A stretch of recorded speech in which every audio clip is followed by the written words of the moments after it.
Hello friends, welcome to കാവിൽ blogs 25.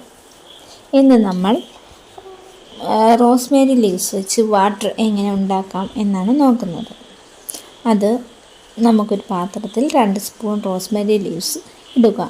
ഇട്ടതിന് ശേഷം 1 സ്പൂൺ ഉലുവയും കുറച്ച് കറിവേപ്പിലയും കൂടെ അതിൻ്റെ കൂടെ ചേർക്കുക. കറിവേപ്പില നമ്മുടെ നല്ലണക്ക് മുടിക്ക് കറുപ്പ് നിറം നൽകാം.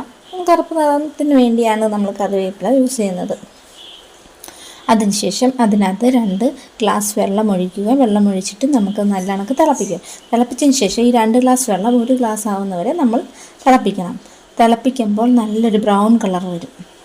ബ്രൗൺ കളർ വരുന്നവരെ തിളപ്പിച്ചിട്ട് നമുക്കത് ഓഫാക്കാം. ഓഫാക്കിയിട്ട് അത് തണുക്കാൻ വെക്കാം. തണുക്കാൻ വെച്ചിട്ട് നമുക്ക് ആ തണുത്ത വെള്ളത്തിനെ നമുക്ക് സ്പ്രേ ബോട്ടിലോട്ട് മാറ്റാം. സ്പ്രേ ബോട്ടിൽ മാറ്റുമ്പോൾ നമുക്ക് നല്ല സ്പ്രേ ബോട്ടിൽ വെച്ച് നമുക്ക് മുടിയിൽ യൂസ് ചെയ്യാം.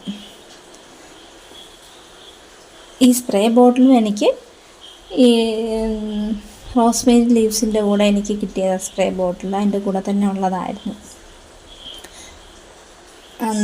എന്തായാലും ഇത് യൂസ് ചെയ്ത് നോക്കണം. നോക്കിയതിന് ശേഷം അത് എങ്ങനെയാണ് റിസൾട്ട് എന്ന് എന്നെ കമൻറ്റ് ബോക്സിലൂടെ അറിയിക്കുക. ഓക്കെ.